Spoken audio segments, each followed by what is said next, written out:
ಉಪನ್ಯಾಸಕರಾದಂತಹ ರೋಹಿತ್ ಚಕ್ರತೀರ್ಥರವರನ್ನು ಸ್ವಾಗತ ಸಮಿತಿಯ ಉಪಾಧ್ಯಕ್ಷರಾದ ಡಾಕ್ಟರ್ ಸಂಪತ್ ಕುಮಾರ್ ಅವರು ವೇದಿಕೆ ಆಹ್ವಾನಿಸಬೇಕು ಅಂತ ಕೇಳಿಕೊಳ್ತೇನೆ. ಆರ್ಟಿಫಿಷಿಯಲ್ ಇಂಟೆಲಿಜೆನ್ಸಿ ಮುಂತಾದ ಕ್ಷೇತ್ರಗಳಲ್ಲಿ ಕೆಲಸ ನಿರ್ವಹಿಸಿದೆ. ಸಾಹಿತ್ಯ ಕ್ಷೇತ್ರಕ್ಕೆ ಸಂಬಂಧಿಸಿದಂತೆ ಕತೆ, ಕವಿತೆ, ನಾಟಕ ರಚನೆಗಳಲ್ಲಿ ತನ್ನದೇ ಛಾಪನ್ನು ಮೂಡಿಸಿದೆ. ಮೃಗಚಲುವೆ ರಂಗರೂಪ ಕಂಡ ನಾಟಕ ಅಲ್ಲದೆ ವಿಜ್ಞಾನ, ಗಣಿತ, ಜೀವನ ಚರಿತ್ರೆ, ಮಕ್ಕಳ ಕಥೆ ಮುಂತಾದ ವಿಷಯಗಳಲ್ಲಿ ಕೃತಿ ಪ್ರಕಟಣೆ ಆಗಿದೆ. ನರೇಂದ್ರ ಮೋದಿಯವರ ಎಕ್ಸಾಮ್ ವಾರಿಯರ್ಸ್ ಕೃತಿಯನ್ನು ಕನ್ನಡಕ್ಕೆ ಅನುವಾದಿಸಿದ ಕೀರ್ತಿ ಹೊರತು. ಇಂತಹ ಸದಭಿರುಚಿಯ ಬರಹದ ಮೂಲಕ ಕನ್ನಡ ಸಾಹಿತ್ಯ ಕ್ಷೇತ್ರದಲ್ಲಿ ಗುರುತಿಸಿಕೊಂಡ ಶ್ರೀ ರೋಹಿತ್ ಚಕ್ರತೀರ್ಥರನ್ನ ಆಳ್ವಾಸ್ ನುಡಿಸಿಯ ವತಿಯಿಂದ ಆತ್ಮೀಯವಾದ ಸ್ವಾಗತವನ್ನು ಕೋರುತ್ತೇನೆ. ಹಾಗೆಯೇ ಸಮ್ಮೇಳನದ ಸರ್ವಾಧ್ಯಕ್ಷರಾದಂತಹ ಡಾಕ್ಟರ್ ಎಸ್ ಮಲ್ಲಿಕಾರ್ಜುನ್ ಅವರಿಗೂ, ಸ್ವಾಗತ ಸಮಿತಿಯ ಉಪಾಧ್ಯಕ್ಷರಾದ ಡಾಕ್ಟರ್ ಸಂಪತ್ ಕುಮಾರ್ ಅವರಿಗೂ ನುಡಿಸಿಯ ವತಿಯಿಂದ ಆತ್ಮೀಯವಾದ ಸ್ವಾಗತವನ್ನು ಕೋರುತ್ತೇನೆ. ಈಗೀಗ ಉಪನ್ಯಾಸ ಸಾಮಾಜಿಕ ಜಾಲತಾಣ, ಉಪನ್ಯಾಸಕರು ರೋಹಿತ್ ಚಕ್ರತೀರ್ಥ ಅವರು. 60000000000. ನಾನು ಈ ಸಮಾರಂಭದಲ್ಲಿ ಸೇರಿರುವ ಜನರ ಸಂಖ್ಯೆಯನ್ನು ಹೇಳ್ತಾ ಇಲ್ಲ, ಆದರೆ ಸಾಮಾಜಿಕ ಜಾಲತಾಣಗಳಾಗಿರುವಂತಹ ಫೇಸ್ಬುಕ್ ಮತ್ತು ವಾಟ್ಸ್ಆ್ಯಪ್ ಈ ಎರಡರಲ್ಲಿ ನಾವು ನೀವು ಅಂದರೆ ಜನಸಾಮಾನ್ಯರು ಈ ಜಗತ್ತಿನಲ್ಲಿ ಹಂಚಿಕೊಳ್ಳುವಂತಹ ಮೆಸೇಜ್ಗಳ ಸಂಖ್ಯೆ ಒಂದು ದಿನಕ್ಕೆ 6ರ ಮುಂದೆ 10 ಹಾಕಿದರೆ ಎಷ್ಟೋ ಅಷ್ಟು. ನಿಮಗೆ ಈ ಒಂದು ಪವರ್ಫುಲ್ ಮಾಧ್ಯಮದ ಈ ಪವರ್ ಎಷ್ಟು ಅನ್ನೋದು ಈ ಸಂಖ್ಯೆಯಿಂದ ಗೊತ್ತಾಗಿರ್ಬೋದು. ಪ್ರಪಂಚದಲ್ಲಿ ಇವತ್ತು 760 ಕೋಟಿ ಜನ ಇದ್ದಾರೆ. ಅದರಲ್ಲಿ 420 ಕೋಟಿ ಜನಕ್ಕೆ ಸೋಷಿಯಲ್ ಮೀಡಿಯಾ ಅಕೌಂಟ್ಗಳಿದೆ, ಪ್ರೊಫೈಲ್ಗಳಿದೆ. ಆದರೆ ಪ್ರೊಫೈಲ್ಗಳು ಇರೋರೆಲ್ಲ ಬದುಕಿದ್ದಾರೆ ಅಥವಾ ಬದುಕಿರೋರೆಲ್ಲರೂ ಕೂಡ ಅವರ ಪ್ರೊಫೈಲ್ಗಳನ್ನ ಸಕ್ರಿಯವಾಗಿ ಉಪಯೋಗಿಸಿಕೊಳ್ತಾ ಇದ್ದಾರೆ ಅನ್ನೋದು ಗ್ಯಾರಂಟಿ ಇಲ್ಲ. ಆದರೆ 300 ಕೋಟಿ ಜನ ಈ ಪ್ರಪಂಚದಲ್ಲಿ ಇರುವವರು ಅವರು ಸೋಷಿಯಲ್ ಮೀಡಿಯಾದಲ್ಲಿ ಆಕ್ಟಿವ್ ಆಗಿದ್ದಾರೆ, ಸಕ್ರಿಯರಾಗಿದ್ದಾರೆ. ಈ ಜನರ ಒಟ್ಟು ಅಂದ್ರೆ ಪ್ರತಿದಿನ ಅವರು ಎಷ್ಟು ಸಮಯವನ್ನು ಸಾಮಾಜಿಕ ಜಾಲತಾಣದಲ್ಲಿ ಕಳೀತಾರೆ ಅಂತ ಹೇಳಿದ್ರೆ ಆನ್ ಅನ್ ಎವರೇಜ್ 116 ನಿಮಿಷ, ಹೆಚ್ಚು ಕಡಿಮೆ 2 ಗಂಟೆಗಳಷ್ಟು ಕಾಲ ಸರಾಸರಿ ನಾವು ಜಾಲತಾಣಗಳಲ್ಲಿ ಕಳೀತಾ ಇದ್ದೇವೆ. ಇಷ್ಟೊಂದು ಜನ ಈ ಪುಣ್ಯಕ್ಷೇತ್ರದಲ್ಲಿ ಮಿಂದೆ ಹೇಳ್ತಾರೆ ಅನ್ನೋದು ಗೊತ್ತಿರೋದ್ರಿಂದಲೇ ಈ ದೊಡ್ಡ ಬ್ರ್ಯಾಂಡ್ಗಳು, ನಾವೇನು ರಿಟೇಲ್ ಅಂತ ಹೇಳ್ತೇವೆ, ಉದ್ಯಮಗಳು, ಇಂತಹ ಉದ್ಯಮಗಳು 91% ದೊಡ್ಡ ಮಟ್ಟದ ಉದ್ಯಮಗಳು ಇವತ್ತು ಸೋಷಿಯಲ್ ಮೀಡಿಯಾದಲ್ಲಿವೆ. ಸಣ್ಣ ಮತ್ತು ಮಧ್ಯಮ ಗಾತ್ರದ ಉದ್ಯಮಗಳಲ್ಲಿ 85% ಇವತ್ತು ಸೋಷಿಯಲ್ ಮೀಡಿಯಾದಲ್ಲಿ ತಮ್ಮ ಉತ್ಪನ್ನಗಳನ್ನು ಮಾರಲಿಕ್ಕೆ ಅವರು ಕೂತಿದ್ದಾರೆ. ಬೇರೆಲ್ಲ ಬಿಡಿ, ಈ ಫೇಸ್ಬುಕ್ ಅನ್ನುವ ಒಂದು ದೊಡ್ಡ ಜಾಲತಾಣದ ಕಡೆಗೆ ನಾವು ಗಮನ ಹರಿಸಿದ್ರೆ ಸುಮಾರು 5 ಲಕ್ಷ ಜನ ಪ್ರತಿದಿನ ತಮ್ಮ ಖಾತೆಗಳಿಂದ ಈ ಸೋಷಿಯಲ್ ಮೀಡಿಯಾದಲ್ಲಿ ತೆಗಿತಾ ಇದ್ದಾರೆ. ಪ್ರತಿದಿನ 5 ಲಕ್ಷ ಹೊಸ ಖಾತೆಗಳು ಸೇರ್ಪಡೆ ಆಗ್ತಾ ಇದೆ. ನಮ್ಮ ಮೋದಿಯವರ ಜನಧನ್ ಕಾರ್ಯಕ್ರಮಕ್ಕಿಂತ ಬಹಳ ಜನಪ್ರಿಯವಾಗಿರುವಂತಹ ಯೋಜನೆ ಇದು. ಅಂದ್ರೆ ನಾವು ಕೇವಲ ಒಂದು ಉಸಿರು ತೆಗೆದುಕೊಳ್ಳುವಂತಹ ಸಂದರ್ಭದಲ್ಲಿ, ಒಂದು 5 ನಿಮಿಷ 5 ಸೆಕೆಂಡು ನಾವು ಒಂದು ಉಸಿರನ್ನು ತೆಗೆದುಕೊಳ್ಳುವಂತಹ ಸಂದರ್ಭದಲ್ಲಿ ಕೂಡ ಈ ಜಗತ್ತಿನಲ್ಲಿ 30 ಜನ ಹೊಸ ಫೇಸ್ಬುಕ್ ಅಕೌಂಟ್ಗಳನ್ನು ಓಪನ್ ಮಾಡ್ತಾ ಇದ್ದಾರೆ. ನಾನಿಲ್ಲಿ ಮಾತನಾಡುವ ಈ 35 ನಿಮಿಷಗಳಲ್ಲಿ ಬರೋಬ್ಬರಿ 22,000 ಜನ ಫೇಸ್ಬುಕ್ ಅನ್ನು ಹೊಸದಾಗಿ ಹೊಸ ಖಾತೆಗಳನ್ನು ಈ ಜಗತ್ತಿನಲ್ಲಿ ತೆರೆದಿರುತ್ತಾರೆ. ಹೀಗೆ ಉಚಿತವಾಗಿ ಸಿಕ್ಕರೆ ನನಗೆ ಒಂದು, ನನ್ನಪ್ಪನಿಗೊಂದು ಅಂತ ಹೇಳುವಂತ ಈ ಕಾಲದಲ್ಲಿ ನಾವೆಲ್ಲ ನಮ್ಮ ಖಾತೆಗಳನ್ನ ಓಪನ್ ಮಾಡೋದ್ರ ಜೊತೆಗೆ ಇನ್ನೊಂದಿರಲಿ ಅಂತ ಹೇಳಿ ನಕಲಿ ಖಾತೆಗಳನ್ನು ಕೂಡ ಓಪನ್ ಮಾಡ್ತೇವೆ. ಹಾಗೆ ನಕಲಿ ಖಾತೆಗಳು ಈ ಟ್ವಿಟರ್ನಲ್ಲಿ 27 ಕೋಟಿ ನಕಲಿ ಖಾತೆಗಳು ಇವೆ ಅಂತ ಹೇಳ್ತಾರೆ. ಅಂದ್ರೆ ಜನರಿಲ್ಲ, ಆದ್ರೆ ಬೇರೆಯವರ ಹೆಸರಿನಲ್ಲಿ ಅವರು ನಕಲಿ ಖಾತೆಗಳನ್ನು ಓಪನ್ ಮಾಡಿದ್ದಾರೆ. ಹೀಗೆ ಈ ಫೇಸ್ಬುಕ್ನಲ್ಲಿ ಇರುವಂತಹ ಎಲ್ಲರಿಗೆ ಆನ್ ಅನ್ ಎವರೇಜ್ ಎಷ್ಟು ಜನ ಫ್ರೆಂಡ್ಸ್ ಇದ್ದಾರೆ ಅಂತ ಹೇಳಿದ್ರೆ 155 ಜನ ಫ್ರೆಂಡ್ಸ್ ಇದ್ದಾರೆ. ಆದ್ರೆ ಪ್ರತಿದಿನ ಕೂಡ ಈ ಸಾಮಾಜಿಕ ಜಾಲತಾಣಗಳಲ್ಲಿ ಹೊಸ ಖಾತೆಗಳು ಓಪನ್ ಆಗ್ತಾ ಇರೋದ್ರಿಂದಾಗಿ ಮತ್ತು ಈ ಗೆಳೆಯರ ಸಂಖ್ಯೆ ಕೂಡ ಹೆಚ್ಚಾಗ್ತಾ ಇರೋದ್ರಿಂದಾಗಿ ಪ್ರತಿದಿನ ಆನ್ ಅನ್ ಎವರೇಜ್ 150, 120, 160 ಜನ ಪ್ರತಿಯೊಬ್ಬರಿಗೂ ಕೂಡ ಫ್ರೆಂಡ್ಸ್ ಇದ್ದೇ ಇರ್ತಾರೆ.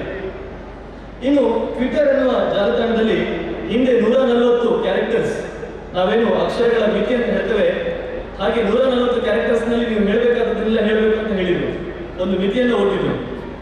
ಅದಾದ್ಮೇಲೆ ಇತ್ತೀಚೆಗೆ ಅದನ್ನ ಡಬಲ್ ಮಾಡಿದ್ರು, 280 ಕ್ಯಾರೆಕ್ಟರ್ಗಳಲ್ಲಿ ನಿಮಗೆ ಹೇಳಬೇಕಾದನ್ನೆಲ್ಲ ಹೇಳಿ ಅಂತ ಹೇಳಿದ್ರು. ಆದ್ರೆ ನಾವು ನಮಗೆ ಹೇಳಬೇಕಾದನ್ನು ಒಂದು ಟ್ವೀಟಿನ ಬದಲು 10 ಟ್ವೀಟ್ ಮಾಡಿ ನಾವು ಅದನ್ನ ಹೇಳಿ ಅವರ ಮಿತಿಗೆ ಕೂಡ ನಾವು ನಮ್ಮ ಸವಾಲನ್ನು ಹಾಕಿದೆವು. ಇವತ್ತು ಪ್ರತಿದಿನ ಈ ಜಗತ್ತಿನಲ್ಲಿ ಟ್ವೀಟ್ ಮಾಡುವಂತ ಒಟ್ಟು ಟ್ವೀಟ್ಗಳ ಸಂಖ್ಯೆ ಎಷ್ಟು ಅಂತ ಹೇಳಿದ್ರೆ 50 ಕೋಟಿ. 50 ಕೋಟಿ ಟ್ವೀಟ್ಗಳು ಇವತ್ತು ಸಾಮಾಜಿಕ ಜಾಲತಾಣವಾದಂತಹ ಟ್ವಿಟರ್ನಲ್ಲಿ ಪ್ರತಿದಿನ ಅಲ್ಲಿ ಪಬ್ಲಿಷ್ ಆಗ್ತವೆ. ಅಂದ್ರೆ ಪ್ರತಿ ಸೆಕೆಂಡಿನಲ್ಲಿ 6,000 ಟ್ವೀಟ್ಗಳು ಇಲ್ಲಿ ಜಗತ್ತಿನಲ್ಲಿ ಇದರಲ್ಲಿ ವೇದಿಕೆಯಲ್ಲಿ ಬರ್ತವೆ. ಸೊ ಹಾಗಾಗಿ ನಾನು ಅಂದುಕೊಳ್ತೇನೆ, ಒಂದಾನೊಂದು ಕಾಲದಲ್ಲಿ ಈ ರಾಕ್ಷಸರು ತಮಗೆ ಸಾವು ಬರಬಾರದು ಅಂತ ಹೇಳಿ ಬೇರೆ ಬೇರೆ ರೀತಿಯ ತಂತ್ರಗಳನ್ನೆಲ್ಲ ಉಪಯೋಗಿಸಿ ವರಗಳನ್ನು ಕೇಳ್ತಾ ಇದ್ರು. ನನಗೆ ಗಂಡಿನಿಂದ ಸಾವು ಬರಬಾರದು, ಹೆಣ್ಣಿನಿಂದ ಸಾವು ಬರಬಾರದು, ಹಗಲಿನಲ್ಲಿ ಬರಬಾರದು, ಎರಡನಲ್ಲಿ ಬರಬಾರದು, ಮನೆ ಒಳಗೆ ಬರಬಾರದು, ಹೊರಗೆ ಬರಬಾರದು, ಹೀಗೆಲ್ಲ ಕೇಳ್ಕೊಳ್ತಾ ಇದ್ರು. ಒಂದ್ ವೇಳೆ ಇವತ್ತು ಅಂತಹ ರಾಕ್ಷಸರಿದ್ರೆ ತಪಸ್ಸು ಮಾಡಿ ವರವನ್ನು ಪಡೆಯುವಂತಹ ಸಂದರ್ಭ ಇದ್ರೆ ಅವರು ಹೇಳ್ಬೋದಾಗಿತ್ತು, ನನಗೆ ಈ ಜಗತ್ತಿನಲ್ಲಿರುವ ಎಲ್ಲ ಸಾಮಾಜಿಕ ಜಾಲತಾಣಗಳನ್ನ ಓದಿ ಮುಗಿಸಿದ ಮೇಲೆ ನನಗೆ ಸಾವು ಕೊಡು ಅಂತ ಹೇಳ್ಬೋದಾಗಿತ್ತು. ಯಾಕೆಂತ ಹೇಳಿದ್ರೆ ಒಂದು ನಿಮಿಷದಲ್ಲಿ ಯೂಟ್ಯೂಬ್ ಅಂತ ಹೇಳುವಂತಹ ಜಾಲತಾಣ ಒಂದು ನಿಮಿಷದಲ್ಲಿ ಅಪ್ಲೋಡ್ ಆಗುವಂತಹ ವಿಡಿಯೋಗಳ ಒಟ್ಟು ಕಾಲಾವಧಿ ಎಷ್ಟು ಅಂತ ಹೇಳಿದ್ರೆ 300 ಗಂಟೆ.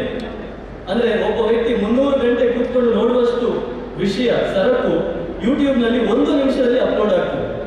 ಹಾಗಾಗಿ ನೀವು ಯಾವತ್ತೂ ಕೂಡ ಸಾಯುವಂತಹ ಪ್ರಶ್ನೆಯೇ ಇಲ್ಲ, ಚಿರಂಜೀವಿಯಾಗಿರ್ಬೋದು. ಹೀಗೆ ಇದು ಈ ಜಾಲತಾಣಗಳ ಅಂಕಿಅಂಶಗಳ ಬಗ್ಗೆ ಆಯ್ತು. ಇದರ ಬಗ್ಗೆ ನಾವು ಎಷ್ಟು ಬೇಕಾದ್ರೂ ಹೇಳ್ಕೊಂಡು ಹೋಗ್ಬೋದು.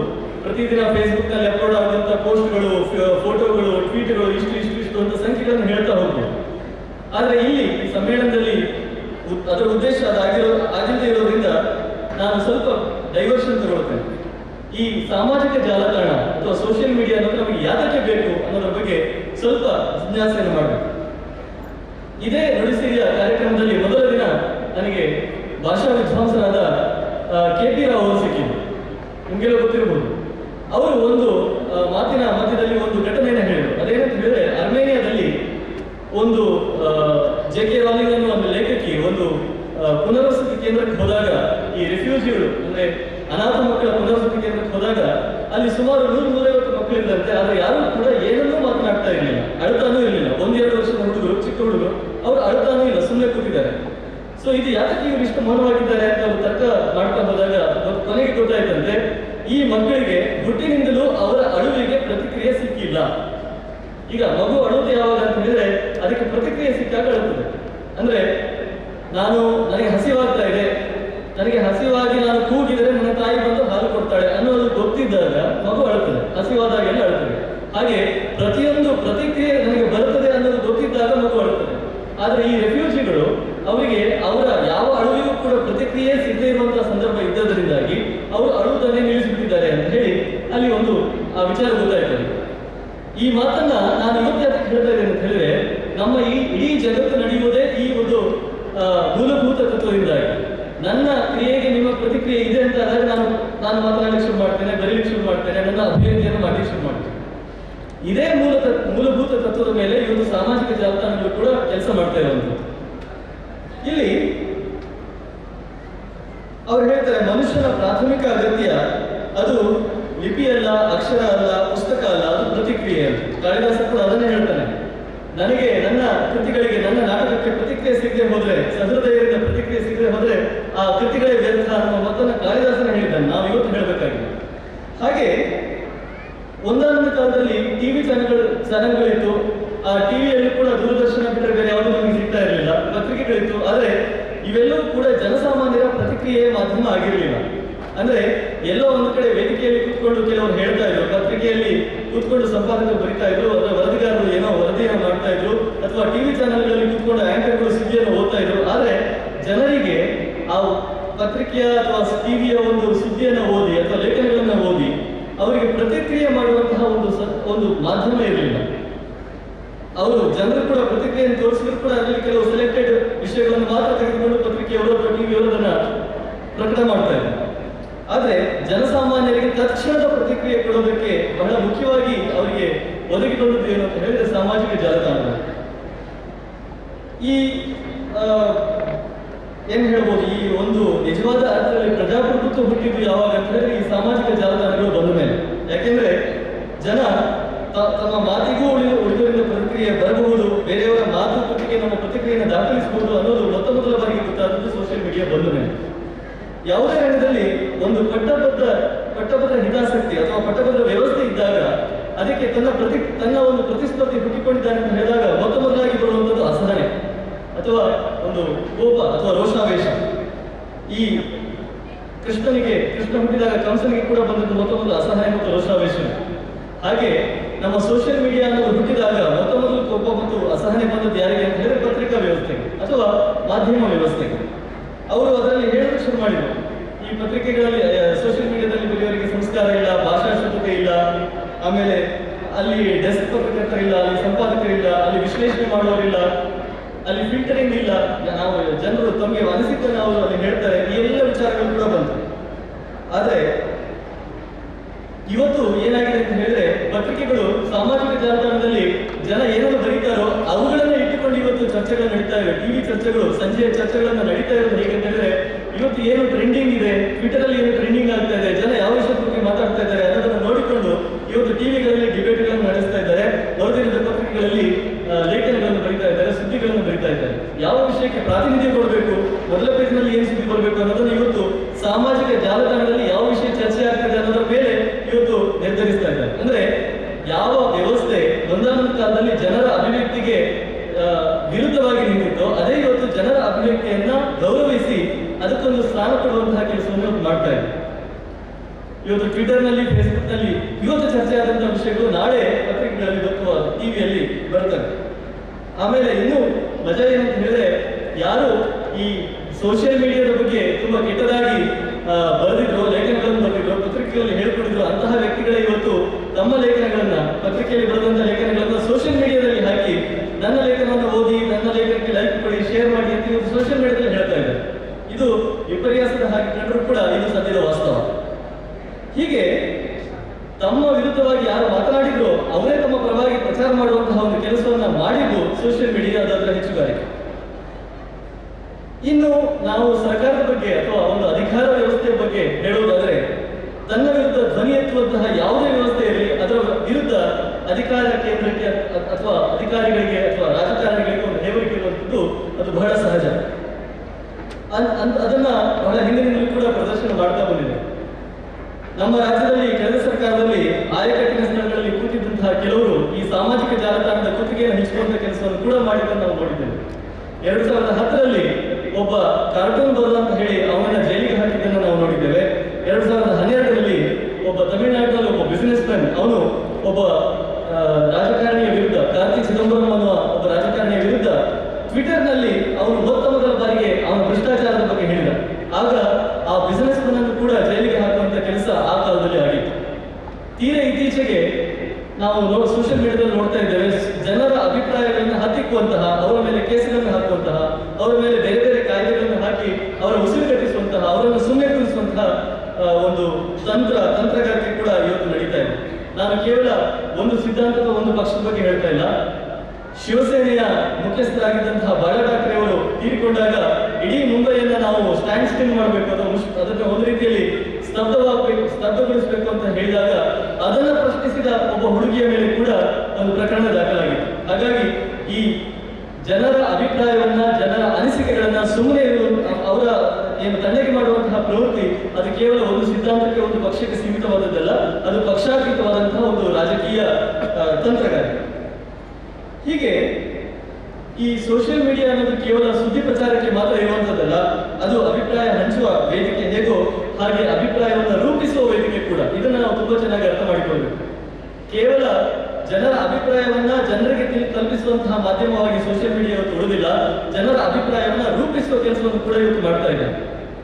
ನಾನು ಬಹಳ ಸ್ಪಷ್ಟವಾಗಿ ಹೇಳಬೇಕು ಅಂತ ಹೇಳಿದ್ರೆ, ಜಾಲತಾಣಗಳು ಈ ಕೆಲಸವನ್ನು ಮಾಡದೇ ಇದ್ದಿದ್ರೆ ಬಹುಶಃ ನರೇಂದ್ರ ಮೋದಿ ಅವರು ಪ್ರಧಾನಿಯಾಗುವ ಅವಕಾಶ ಇನ್ನೂ ಒಂದು 5-10 ವರ್ಷಗಳ ಕಾಲ ಮುಂದಕ್ಕೆ ಹೋಗ್ತಾ ಇತ್ತು ಅನ್ನೋದನ್ನ ನಾವು ಅರ್ಥ ಮಾಡಿಕೊಳ್ಬೇಕಾಗುತ್ತೆ.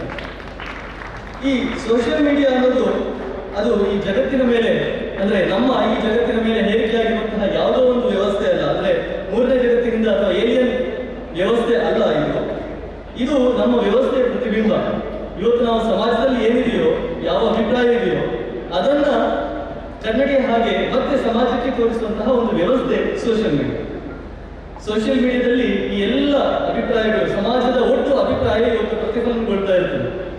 ಹಾಗಾಗಿ ನಾವು ಹೇಗೆ ಜಾತ್ರೆಯಲ್ಲಿ ಒಬ್ಬ ರಥ ಎಳೆಯುವವನು ಇರ್ತಾನೆ, ಒಬ್ಬ ಪಿಕ್ ಪಾಕೆಟ್ ಮಾಡುವವನು ಇರ್ತಾನೆ, ಆ ಇಬ್ರು ಕೂಡ ಜಾತ್ರೆ ಅನ್ನೋ ವ್ಯವಸ್ಥೆಯ ಒಳಗೆ ಇದ್ದುಕೊಂಡು ಕೆಲಸ ಮಾಡ್ತಾ ಇರ್ತಾರೋ, ಹಾಗೆಯೇ ಸಾಮಾಜಿಕ ಜಾಲತಾಣದಲ್ಲಿ ಒಳ್ಳೆಯ ವಿಚಾರಗಳನ್ನು ಹಂಚಿಕೊಳ್ಳುವವರು ಇದ್ದಾರೆ, ಕೆಟ್ಟ ವಿಚಾರಗಳಿಗೋಸ್ಕರ ಸಾಮಾಜಿಕ ಜಾಲತಾಣವನ್ನು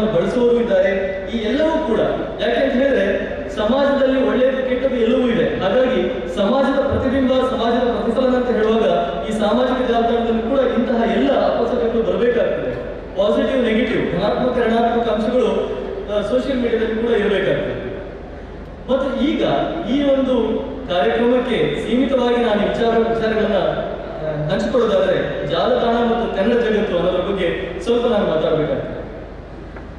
ಇವತ್ತು ನಾವು ಯಾವುದೋ ಒಂದು ಸಾಹಿತಿಯನ್ನ, ಎಲ್ಲ ಸಾಹಿತಿಗಳನ್ನ, ಕೆಲವು ಸಾಹಿತಿಗಳನ್ನ ಮಾತಾಡಿಸಿದಾಗ ಅವರು ಋಣಾತ್ಮಕ ಅಂಶ ಮಾಡ್ತಾರೆ. ನಮ್ಮ ಪುಸ್ತಕಗಳು ಸೇಲ್ ಆಗ್ತಾ ಇಲ್ಲ, ಕನ್ನಡ ಜನರಿಗೆ ಬೇಕಾಗಿಲ್ಲ, ಕನ್ನಡದಲ್ಲಿ ಓದೋರು ಕಮ್ಮಿ ಆಗಿದ್ದಾರೆ, ಕನ್ನಡದಲ್ಲಿ ಮಾತಾಡೋರು ಕಮ್ಮಿ ಆಗಿದ್ದಾರೆ, ಈ ರೀತಿಯ ಒಂದು ನೆಗೆಟಿವ್ ಫೀಡ್ಬ್ಯಾಕ್ ನಮ್ಮ ಸಾಹಿತಿಗಳಿಂದ ಬರೋದನ್ನು ನಾವು ಕೇಳಿದ್ದೇವೆ. ಆದರೆ ಕನ್ನಡ ಸಾಹಿತ್ಯ ಇದೆ ಅನ್ನೋ ಕ್ಲೀಶೆಯ ಮಾತುಗಳನ್ನ ಬದಿಗಿಟ್ಟು ನಾವು ಯೋಚನೆ ಮಾಡಿದರೆ, ಕನ್ನಡದಲ್ಲಿ ಒಂದಾನೊಂದು ಕಾಲದಲ್ಲಿ ನವೋದಯ ಬಂತು, ಆಮೇಲೆ ನವ್ಯ ಬಂತು, ಆಮೇಲೆ ನವ್ಯೋತ್ತರ ಏನು ಬಂಡಾಯ ಸಾಹಿತ್ಯ, ಈ ಥರದ್ದೆಲ್ಲ ಬಂತು. ಆದರೆ ಇವತ್ತು ಯಾವ ಸಾಹಿತ್ಯ ಬರ್ತಾ ಇದೆ, ಯಾವ ಚಳವಳಿ ಇವತ್ತು ಕನ್ನಡ ಸಾಹಿತ್ಯದಲ್ಲಿ ನಡೀತಾ ಇದೆ? ನಾನು ಈಗ ನಡೀತಾ ಇರುವಂತಹ ಈ ಚಳವಳಿಗೆ ಜಾಲತಾಣ ಸಾಹಿತ್ಯ ಅಂತ ಹೇಳೋದಕ್ಕೆ ಇಷ್ಟಪಡ್ತೇನೆ. ಹೇಗೆ ನಾವು ನವೋದಯ, ನವ್ಯ, ಬಂಡಾಯ ಅಂತ ಹೇಳ್ತೇವೋ, ಹಾಗೆ ಈಗ ಕನ್ನಡ ಸಾಹಿತ್ಯದಲ್ಲಿ ನಡೀತಾ ಇರುವಂತಹ ಸಾಹಿತ್ಯ ಚಳವಳಿ ಏನು ಅಂತ ಹೇಳಿದ್ರೆ ಅದು ಜಾಲತಾಣ ಸಾಹಿತ್ಯ. ಯಾಕೆ ಈ ಮಾತನ್ನು ಹೇಳ್ತೇನೆ ಅಂತ ಹೇಳಿದ್ರೆ, ಇವತ್ತು ಹೊಸ ಬರವಣಿಗೆ ಇವತ್ತು ಕ್ಯಾಂಪಸ್ಗಳಲ್ಲಿ, ಯೂನಿವರ್ಸಿಟಿ ಕ್ಯಾಂಪಸ್ಗಳಲ್ಲಿ ನಡೀತಾ ಇಲ್ಲ. ಗಾಂಧಿ ಬಜಾರ್ನ ಬೀದಿಗಳಲ್ಲಿ ಇವತ್ತು ಹೊಸ ಚಿಂತನೆಗಳು ಹುಟ್ಟುತ್ತಾ ಇಲ್ಲ. ಪತ್ರಿಕೆಗಳಲ್ಲಿ ಇವತ್ತು ಯಾರು ಕೂಡ ಅರ್ಧ ಪುಟವನ್ನ ಅಥವಾ ಒಂದು ಪುಟವನ್ನ ಕೃತಿಗಳ ವಿಮರ್ಶೆಗೆ ಇವತ್ತು ಮೀಸಲಿಡ್ತಾ ಇಲ್ಲ. ಹಾಗೆ ಟೌನ್ ಹಾಲ್ ಹೋರಾಟಗಾರರು ಇವತ್ತು ಯಾವುದೇ ಹೊಸ ಚಿಂತನೆಯನ್ನ ತರ್ತಾ ಇಲ್ಲ. ಮತ್ತು ಅರ್ಥ ಇರುವ, ಅಡಿಗರು ಹೇಳಿದ್ರು ಅರ್ಥ ಇರುವ ಸಾಹಿತ್ಯ ಬರೀಬೇಕು ಅಂತ. ಇವತ್ತು ಅರ್ಥ ಇರುವ ಸಾಹಿತ್ಯವು ಬರ್ತಾ ಇಲ್ಲ ಅವರ ಕಡೆಯಿಂದ. ಅರ್ಥವಾಗುವ ಸಾಹಿತ್ಯ, ಅರ್ಥವಂತಿಕೆ ಇರುವ ಸಾಹಿತ್ಯ ಯಾವುದು ಕೂಡ ಅವರ ಕಡೆಯಿಂದ ಬರ್ತಾ ಇಲ್ಲ. ಎಲ್ಲಿ ಬರ್ತಾ ಇದೆ ಅಂತ ಹೇಳಿದ್ರೆ ಸೋಷಿಯಲ್ ಮೀಡಿಯಾದಲ್ಲಿ ಇವತ್ತು ಜನಸಾಮಾನ್ಯರು ಬರೆಯೋದು ಶುರು ಮಾಡಿದ್ದಾರೆ. ಇವತ್ತು ನಮ್ಮ ಈ ಸಾಹಿತ್ಯ ಸಮ್ಮೇಳನಗಳು ಇರ್ಬೋದು ಅಥವಾ ಸಾಹಿತ್ಯ ಸಂಭ್ರಮಗಳು, ಇವತ್ತು ನಡೆಯುವಂತಹ ಪರಿಸ್ಥಿತಿ ಇರ್ಬೋದು ಅಥವಾ ಧಾರವಾಡದ ಸಾಹಿತ್ಯ ಸಂಭ್ರಮ ಇರ್ಬೋದು, ಇವೆಲ್ಲವೂ ಕೂಡ ಇವತ್ತು ಜನಸಾಮಾನ್ಯರಿಗೆ ಎಲ್ಲಿ ಮುಟ್ತಾ ಇದೆ ಅಂತಂದ್ರೆ ಸೋಷಿಯಲ್ ಮೀಡಿಯಾದ ಮೂಲಕ ಮುಟ್ತಾ ಇದೆ. ನಾವು ಇವತ್ತು ಮಾತನಾಡ್ತಾ ಇರೋದು ವೇದಿಕೆಯ ಮೇಲಿಂದ ಹೇಳುವಂತಹ ಮಾತುಗಳು ಇವತ್ತು ನೇರವಾಗಿ ಸೋಷಿಯಲ್ ಮೀಡಿಯಾದಲ್ಲಿ ಲೈವ್ ಪ್ರೋಗ್ರಾಮ್ಗಳಾಗಿ ಬಿತ್ತರಗೊಳ್ತಾ ಇದೆ. ಸೋಷಿಯಲ್ ಮೀಡಿಯಾದ ಮೂಲಕ ಈ ಎಲ್ಲ ಸಾಂಸ್ಕೃತಿಕ ಹಬ್ಬಗಳಿಗೆ, ಸಾಹಿತ್ಯಿಕ ಉತ್ಸವಗಳಿಗೆ ಇವತ್ತು ಪ್ರಚಾರ ಸಿಗ್ತಾ ಇದೆ. ಹಾಗೆ ಕೃತಿಗಳ ಲೋಕಾರ್ಪಣೆ, ಇವತ್ತು ನೀವು ಬೆಂಗಳೂರಿನಲ್ಲಿ ನೋಡಿದ್ರೆ ಒಂದೊಂದು ಪುಸ್ತಕವನ್ನು ಕೂಡ ಯಾವುದೋ ಒಂದು ಮಗುವನ್ನು ಹೆತ್ತು ನಾವು ಸಮಾಜಕ್ಕೆ ಕೊಡ್ತಾ ಇದ್ದೇವೆ ಅನ್ನುವಷ್ಟು ಸಂಭ್ರಮದಿಂದ ಇವತ್ತು ಲೋಕಾರ್ಪಣೆ ಕಾರ್ಯಕ್ರಮವನ್ನು ಮಾಡ್ತಾರೆ. ಒಂದು ಪುಸ್ತಕದ ಲೋಕಾರ್ಪಣೆ ಅಂತ ಹೇಳಿದ್ರೆ ಅದಕ್ಕೆ ಒಂದು ಸಿನಿಮಾದ ಟ್ರೇಲರ್ ಕೊಟ್ಟು ಹೇಗೆ ನಾವು ಪ್ರಚಾರ ಕೊಡ್ತೇವೋ ಆ ರೀತಿಯಲ್ಲಿ ಸೋಷಿಯಲ್ ಮೀಡಿಯಾದಲ್ಲಿ ಪ್ರಚಾರ ಸಿಗ್ತಾ ಇದೆ. ಕಾರ್ಯಕ್ರಮಗಳಿಗೆ ಜನ ಬರ್ತಾ ಇದ್ದಾರೆ, ಪುಸ್ತಕವನ್ನು ಕೊಡ್ತಾ ಇದ್ದಾರೆ, ಓದ್ತಾ ಇದ್ದಾರೆ. ಇದೆಲ್ಲವೂ ಕೂಡ ಸಾಧ್ಯವಾಗಿರೋದು ಎಲ್ಲಿಂದ ಅಂತ ಹೇಳಿದ್ರೆ ಸೋಷಿಯಲ್ ಮೀಡಿಯಾಗಳಿಂದ. ಹೀಗೆ ಮತ್ತು ಈ ಸೋಷಿಯಲ್ ಮೀಡಿಯಾದಲ್ಲಿ ಇನ್ನೊಂದು ಬಹಳ ಅಪರೂಪದ ಸಂಗತಿ ಏನಂತ ಹೇಳಿದ್ರೆ, ಇಲ್ಲಿ ಯಾರಿಗೂ ಯಾರು ಏನು ಮೇಲೂ ಅಲ್ಲ ಕೀಳು ಅಲ್ಲ. ಅಂದ್ರೆ ನಾನು ನಿಮ್ಮ ಕೃತಿಯನ್ನ ಬಹಳ ವಸ್ತುನಿಷ್ಠವಾಗಿ ವಿಮರ್ಶೆ ಮಾಡೋದಕ್ಕೆ ಸಾಧ್ಯ. ಇವತ್ತು ಪತ್ರಿಕೆಗಳಲ್ಲಿ ನಾವು ವಿಮರ್ಶೆ ಮಾಡಿದ್ರೆ ಅದು ಒಂದು ಹೊಗಳಿಕೆಯಿಂದ ಮಾಡಬೇಕು, ಇಲ್ಲ ತೆಗಳಿಕೆಯಿಂದ ಮಾಡಬೇಕು. ಆದ್ರೆ ಆ ರೀತಿಯ ಒಂದು ವ್ಯವಸ್ಥೆ ಇವತ್ತು ಸೋಷಿಯಲ್ ಮೀಡಿಯಾದಲ್ಲಿ ಇಲ್ಲ. ಬಹಳ ಫ್ರೀ ವ್ಯವಸ್ಥೆ ಇದೆ. ಅಂದ್ರೆ ಒಂದು ಪುಸ್ತಕ ನೀವು 2-3 ಪುಸ್ತಕ ಬರೆದಿದ್ರೆ ನಿಮ್ಮ ಒಂದು ಪುಸ್ತಕ ನನಗೆ ಇಷ್ಟ ಆಯಿತು, ನಾನು ಅದನ್ನು ಹೇಳ್ತೇನೆ. ಇನ್ನೊಂದು ಪುಸ್ತಕ ನನಗೆ ಎಷ್ಟು ಇಷ್ಟ ಆಗಲಿಲ್ಲ, ಅದನ್ನು ಕೂಡ ನಾನು ಅಷ್ಟೇ ವಸ್ತುನಿಷ್ಠವಾಗಿ ಹೇಳುವಂತಹ ಸ್ವಾತಂತ್ರ್ಯ ಇವತ್ತು ಸೋಷಿಯಲ್ ಮೀಡಿಯಾದಲ್ಲಿದೆ. ಇವತ್ತು ನಾವು ಪತ್ರಿಕೆಗಳಲ್ಲಿ ನಾವು ನೋಡ್ತೇವೆ, ನಾನು ಒಬ್ಬ ಪತ್ರಿಕೆಯಲ್ಲಿ ಬರೆಯುವಂತಹ ಸಾಹಿತ್ಯ ಆಗಿರೋದ್ರಿಂದ ಹೇಳ್ತೇನೆ, ನಮ್ಮ ಎಲ್ಲಾ ಪತ್ರಿಕೆಗಳು ಕೂಡ ಇವತ್ತು ಒಂದಲ್ಲ ಒಂದು ಹಿತಾಸಕ್ತಿಗೆ ಕಟ್ಟು ಬಿದ್ದಿವೆ. ನೀವು ಎಡಪಂಥರೋ, ನೀವು ಬಲಪಂಥರೋ, ನೀವು ಯಾವ ವಿಚಾರಗಳನ್ನು ಹೇಳ್ತೀರಿ, ಯಾವ ವಿಚಾರಗಳ ಬಗ್ಗೆ ನಿಮ್ಮ ಅಭಿಪ್ರಾಯಗಳು ಯಾವ ರೀತಿ ಇವೆ ಅನ್ನೋದನ್ನ ನೋಡಿಕೊಂಡು ಇವತ್ತು ಪತ್ರಿಕೆಗಳು ನಿಮ್ಮ ಲೇಖನವನ್ನ ಪ್ರಕಟ ಮಾಡಬೇಕು ಬಿಡಬೇಕು ಅನ್ನುವ ಯೋಚನೆಯನ್ನು ಮಾಡ್ತಾ ಇದೆ. ನಿಮ್ಮ ಲೇಖನದ ಗುಣಮಟ್ಟ ಇವತ್ತು ಮುಖ್ಯ ಆಗ್ತಾ ಇಲ್ಲ. ನೀವು ಯಾರ ಬಣದ ಜೊತೆ ಗುರುತಿಸಿಕೊಂಡಿದ್ದೀರಿ, ನಿಮ್ಮ ಸಿದ್ಧಾಂತಗಳು ಏನಿವೆ, ನೀವು ಯಾವ್ಯಾವ ಸಂದರ್ಭದಲ್ಲಿ ಹೇಗೆ ಪ್ರತಿಕ್ರಿಯೆ ಕೊಟ್ಟಿದ್ದೀರಿ, ಇವುಗಳೆಲ್ಲ ನೋಡಿಕೊಂಡು ನಿಮ್ಮ ಅಂಕಣವನ್ನ ಅಥವಾ ನಿಮ್ಮ ಲೇಖನವನ್ನ ಪ್ರಕಟ ಮಾಡಬೇಕೋ ಬೇಡವೋ ಅನ್ನೋದನ್ನ ಇವತ್ತು ನಿರ್ಧಾರ ಮಾಡ್ತಾ ಇದ್ದಾರೆ. ಇಂತಹ ಒಂದು ಏನು ಪಟ್ಟಭದ್ರ ಹಿತಾಸಕ್ತಿ ಅಂತ ನಾವೇನು ಮತ್ತೆ ಮತ್ತೆ ಹೇಳ್ತೇವೆ, ಕ್ಲೀಶೆಯ ಪದ, ಅದು ಇವತ್ತು ಸೋಷಿಯಲ್ ಮೀಡಿಯಾ ಆಗಿಲ್ಲ. ಸೋಷಿಯಲ್ ಮೀಡಿಯಾ ಬಹಳ ಫ್ರೀ ವ್ಯವಸ್ಥೆ ಆಗಿದೆ. ಜನರಿಗೆ ತಮ್ಮ ಅಭಿಪ್ರಾಯಗಳನ್ನ ಮುಕ್ತವಾಗಿ ಅಭಿವ್ಯಕ್ತಿಪಡಿಸುವಂತಹ ಒಂದು ಸ್ವಾತಂತ್ರ್ಯ ಸೋಷಿಯಲ್ ಮೀಡಿಯಾದಲ್ಲಿ ಇವತ್ತಿಗೂ ಇದೆ. ಇನ್ನು ಬಹಳ ಮುಖ್ಯವಾಗಿ ಅದು ಕೇವಲ ಬರಹ ಮಾತ್ರ ಅಲ್ಲ, ದೃಶ್ಯ ಮಾಧ್ಯಮದ ಕೂಡ ಸೋಷಿಯಲ್ ಮೀಡಿಯಾದಲ್ಲಿ ನಾವು ಬಳಕೆ ಮಾಡಬಹುದು. ಅಂದ್ರೆ ನನಗೆ ಯಾವುದೊಂದು ವಿಡಿಯೋ ಮಾಡಿ ಕೊಡಬೇಕು ಅಂತ ಇದ್ರೂ ಕೂಡ ಅದನ್ನು ಕೂಡ ನಾವು ಮಾಡಬಹುದು. ಆದರೆ ಪತ್ರಿಕೆಗಳಲ್ಲಿ ಆ ವ್ಯವಸ್ಥೆ ಇಲ್ಲ. ಮತ್ತು ನಾವು ಬಹಳ ಮುಖ್ಯವಾಗಿ ಇಲ್ಲಿ ಗಮನಿಸಬೇಕಾದದ್ದು ಏನು ಅಂತ ಹೇಳಿದ್ರೆ, ಇವತ್ತು ಸೋಷಿಯಲ್ ಮೀಡಿಯಾದಲ್ಲಿ ಬರಿತಾ ಇರೋರು ಯಾರು ಅಂತ ಹೇಳಿದ್ರೆ, ಒಂದಾನೊಂದು ಕಾಲದಲ್ಲಿ 15 ವರ್ಷಗಳ ಹಿಂದೆ ಶಾಲೆಯಲ್ಲಿ ತಮ್ಮ ಪ್ರಶ್ನೆ ಪತ್ರಿಕೆಗೆ ಉತ್ತರ ಬರೆದು ಕನ್ನಡವನ್ನ ಅಲ್ಲಿಗೆ ನಿಲ್ಲಿಸಿದವರು ಯಾರಿದ್ದಾರೋ ಅವರು ಇವತ್ತು ಸೋಷಿಯಲ್ ಮೀಡಿಯಾದಲ್ಲಿ ಬರೀತಾ ಇದ್ದಾರೆ. ಇವತ್ತು ಸಾಹಿತಿಗಳು ಸೋಷಿಯಲ್ ಮೀಡಿಯಾದಲ್ಲಿ ಬರೀತಾ ಇರೋದಲ್ಲ, ಜನಸಾಮಾನ್ಯರು ಬರೀತಾ ಇದ್ದಾರೆ. ಒಬ್ಬ ಕಂಪ್ಯೂಟರ್ ಇಂಜಿನಿಯರ್ ಬರೀತಾ ಇದ್ದಾನೆ, ಒಬ್ಬ ಕೃಷಿಕ ಬರೀತಾ ಇದ್ದಾನೆ, ಒಬ್ಬ ಕಾರ್ಪೆಂಟರ್ ಬರೀತಾ ಇದ್ದಾನೆ, ಒಬ್ಬ ಸಿನಿಮಾದಲ್ಲಿ ಕೆಲಸ ಮಾಡುವಂತಹ ಒಬ್ಬ ಕ್ಯಾಮರಾಮನ್ ಅವನು ಬರೀತಾನೆ. ಹೀಗೆ ಸಮಾಜದ ಬೇರೆ ಬೇರೆ ವೃತ್ತಿಗಳಲ್ಲಿ ತೊಡಗಿಸಿಕೊಂಡಿರುವವರು ಯಾವುದೋ ಕಾಲದಲ್ಲಿ 15-20 ವರ್ಷಗಳ ಹಿಂದೆ ಶಾಲೆಯಲ್ಲಿ ಉತ್ತರ ಪತ್ರಿಕೆ ಬರೆದಕ್ಕೆ ಕೊನೆ ಆಮೇಲೆ ಕನ್ನಡ ಬರೆದಿಲ್ಲ ಅಂತ ಯಾರು ಹೇಳ್ತಾರೋ ಅವರು ಇವತ್ತು ಸೋಷಿಯಲ್ ಮೀಡಿಯಾದಲ್ಲಿ ಕನ್ನಡದಲ್ಲಿ ಬರೀತಾ ಇದ್ದಾರೆ. ನಾನೇ ನೋಡಿರುವ ಹಾಗೆ 10 ವರ್ಷಗಳ ಹಿಂದೆ ಯಾರು ಓದುಗರಾಗಿದ್ರು, ಕೇವಲ ಓದುಗರಾಗಿದ್ರು, ಅವರು 5 ವರ್ಷಗಳ ಹಿಂದೆ 1-2 ಸಾಲಿನಲ್ಲಿ ಸೋಷಿಯಲ್ ಮೀಡಿಯಾದಲ್ಲಿ ಬರೆಯೋದು ಶುರು ಮಾಡಿದ್ರು. ಅದೇ ವ್ಯಕ್ತಿಗಳು ಇವತ್ತು ಒಂದು ಪುಸ್ತಕವನ್ನು ಪ್ರಕಟ ಮಾಡುವ ಹಂತಕ್ಕೆ ಬಂದು ನಿಂತಿದ್ದಾರೆ. ಇವತ್ತು ಅನೇಕ ಒನ್ಲೈನರ್ಗಳನ್ನ ಬರೀತಾ ಇರುವವರು ಇನ್ನೊಂದು 4-5 ವರ್ಷಗಳ ಹೋದ್ಮೇಲೆ ಅವರು ಕವಿತೆಗಳನ್ನ, ಕಥೆಗಳನ್ನ, ಪ್ರಬಂಧಗಳನ್ನ ನಾನು ತೀರಾ ಇತ್ತೀಚೆಗೆ ನೋಡಿದೆ. ಕಳೆದ ವಾರ ಒಂದು ಸೋಷಿಯಲ್ ಮೀಡಿಯಾದಲ್ಲಿ ಒಂದು ಟ್ರೆಂಡ್ ಅನ್ನು ನೋಡಿದೆ. ಏನು ಅಂತ ಹೇಳಿದ್ರೆ, ಕಾದಂಬರಿಗಳನ್ನ ಭಾಗವಾಗಿ ಇವತ್ತು ಸೋಷಿಯಲ್ ಮೀಡಿಯಾದಲ್ಲಿ ಹಾಕ್ತಾ ಇದ್ದಾರೆ. ಮತ್ತು ಇಂತಹ ಬರಹಗಳಿಗೆ ನಮ್ಮ ಕೆಲವು ಸೋಕಾಲ್ಡ್ ಏನು ಪ್ರತಿಷ್ಠಿತ ಪತ್ರಿಕೆಗಳು ಅಂತ ನಾವೇನ್ ಹೇಳ್ತೇವೆ, ಅಂತಹ ಪತ್ರಿಕೆಗಳಿಗಿಂತ ಹೆಚ್ಚು ಓದುಗರಿದ್ದಾರೆ. ಸೋಷಿಯಲ್ ಮೀಡಿಯಾದಲ್ಲಿ ಸಿಗುವ ಓದುಗರ ಸಂಖ್ಯೆ ಜಾಸ್ತಿ ಇದೆ. ಹಾಗಾಗಿ ಸೋಷಿಯಲ್ ಮೀಡಿಯಾದಲ್ಲಿ ಬಂದಂತಹ ಅಥವಾ ಬರೆದಂತಹ ಬರಹಗಳನ್ನ ಒಟ್ಟು ಸೇರಿಸಿ ಪುಸ್ತಕ ಮಾಡುವಂತಹ ಜನರು ಕೂಡ ಇವತ್ತು ಜಾಸ್ತಿ ಆಗ್ತಾ ಇದ್ದಾರೆ. ಈ ಎಲ್ಲ ಸ್ಥಿತ್ಯಂತರಗಳನ್ನ ನಾವು ನೋಡಿದ್ರೆ ಇವೆಲ್ಲ ಕೇವಲ 5-10 ವರ್ಷಗಳಲ್ಲಿ ನಡೆದಿರುವಂತಹ ಸ್ಥಿತ್ಯಂತರಗಳು. ಹಾಗಾಗಿ ಮತ್ತು ಸಾಹಿತ್ಯ ಅಂತ ಹೇಳಿದ್ರೆ ನಮ್ಗೊಂದು ಅಭಿಪ್ರಾಯ ಇದೆ. ಅವನು ದಂತಗೋಪುರದಲ್ಲಿ ಕೂತಿರ್ತಾನೆ, ನಾವು ಈಗ ವೇದಿಕೆಯಲ್ಲಿ ಮಾತಾಡಿದ ಹಾಗೆ ಅವನು ಎತ್ತರದಲ್ಲಿ ಕೂತಿರ್ತಾನೆ, ಅವ್ರಿಗೆ ಕೆಳಗಿನವರಿಗೆ ಉಪದೇಶ ಮಾಡ್ತಾ ಇರ್ತಾನೆ ಅನ್ನೋ ಒಂದು ಅಭಿಪ್ರಾಯ ಇದೆ.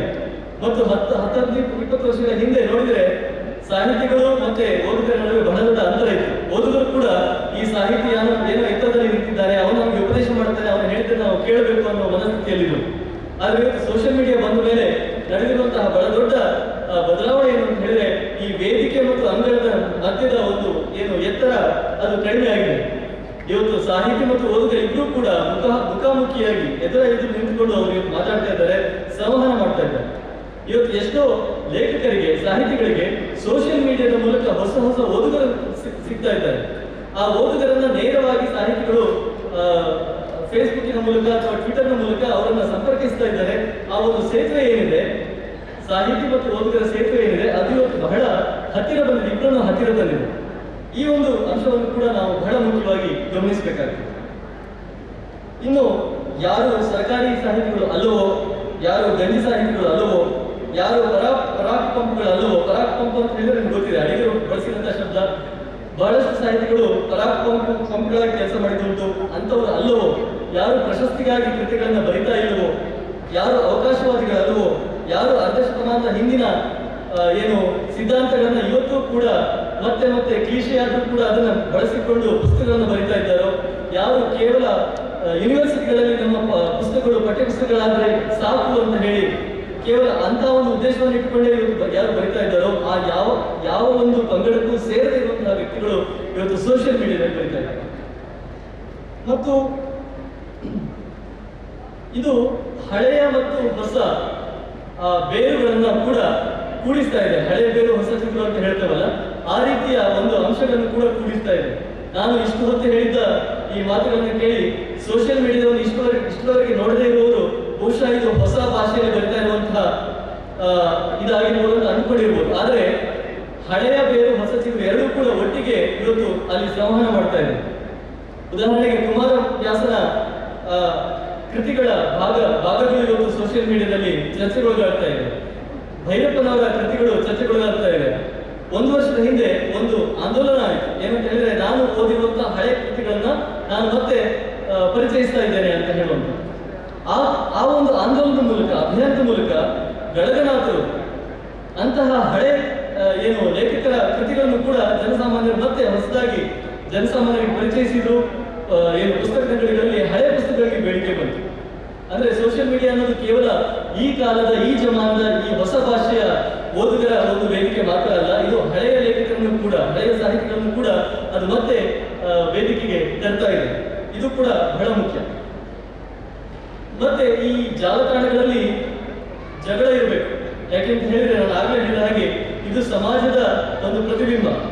ಸಮಾಜದಲ್ಲಿ ಎಂತಹ ಓರೆಕೋರೆಗಳಿದೆಯೋ, ಎಂತಹ ಅಪಸವ್ಯಗಳಿದೆಯೋ, ಧನಾತ್ಮಕ ಋಣಾತ್ಮಕ ಚಿಂತನೆಗಳಿದೆಯೋ, ಎಷ್ಟು ಪಂಗಡಗಳಿದೆಯೋ, ಅದೆಲ್ಲವೂ ಕೂಡ ಸಾಮಾಜಿಕ ಜಾಲತಾಣದಲ್ಲೂ ಕೂಡ ಇರಬೇಕು.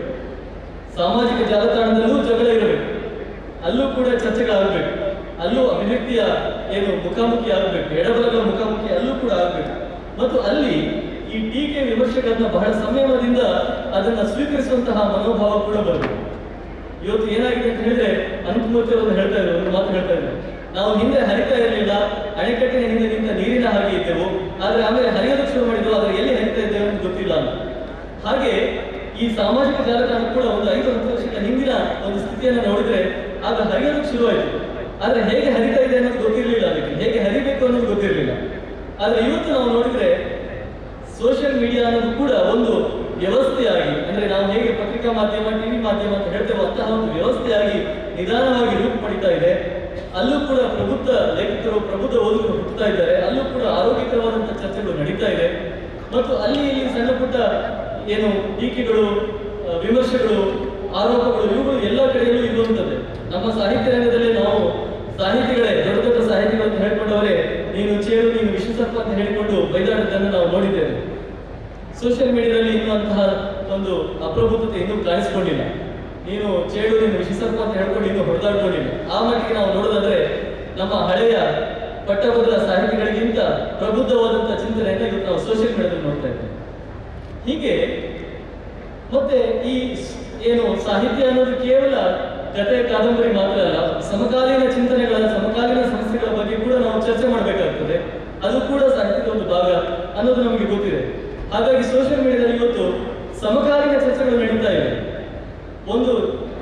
ಅದು ಯಾವುದೇ ವಿಷಯ ಇರ್ಬೋದು, ಇತ್ತೀಚೆಗೆ ನಡೆದಂತಹ ಟಿಪ್ಪು ಜಯಂತಿಯ ವಿಷಯ ಇರ್ಬೋದು, ಯಾವುದೇ ವಿಷಯ ಇರ್ಬೋದು, ಅದು ನಡೀತಾ ಇದೆ. ನನ್ನ ನಾಡಿನಲ್ಲಿ, ನನ್ನ ರಾಜ್ಯದಲ್ಲಿ, ನನ್ನ ದೇಶದಲ್ಲಿ ಈ ಒಂದು ಸಮಸ್ಯೆಯ ಬಗ್ಗೆ ನಡೀತಾ ಇದೆ, ಕೆಲಸ ನಡೀತಾ ಇದೆ ಅಂತ ಹೇಳಿದ್ರೆ ಸೋಷಿಯಲ್ ಮೀಡಿಯಾದಲ್ಲಿ ಕೂಡ ಅದರ ಚರ್ಚೆ ನಡೀತಾ ಇದೆ.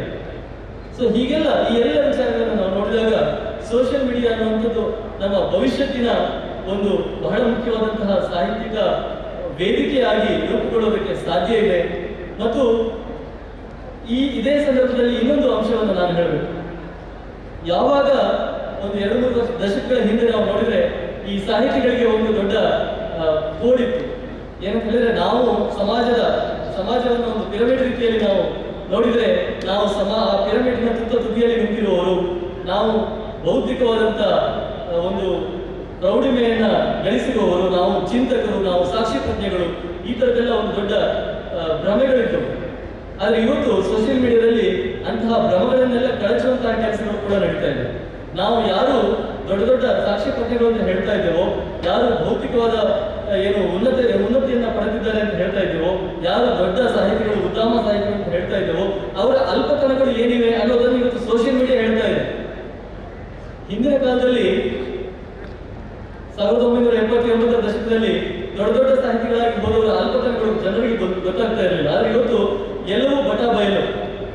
ಒಬ್ಬ ವ್ಯಕ್ತಿ ದೊಡ್ಡದಾಗಿ ಏನೋ ಸಂದೇಶ ಕೊಡ್ಬೋದು, ಆದರೆ ಅವನ ವೈಯಕ್ತಿಕ ಜೀವನದ ಹುಡುಕುಗಳು ಏನಿರ್ತವೆ, ಅವನ ನಿಜವಾದ ಮುಖ ಏನಿದೆ, ಅವನ ಅಸಲಿಯತೆ ಏನಿದೆ ಅನ್ನೋದನ್ನ ಇವತ್ತು ಸೋಷಿಯಲ್ ಮೀಡಿಯಾದಲ್ಲಿ ಜನಸಾಮಾನ್ಯರು ಬೆತ್ತರಗೊಳಿಸ್ತಾ ಇದ್ದಾರೆ.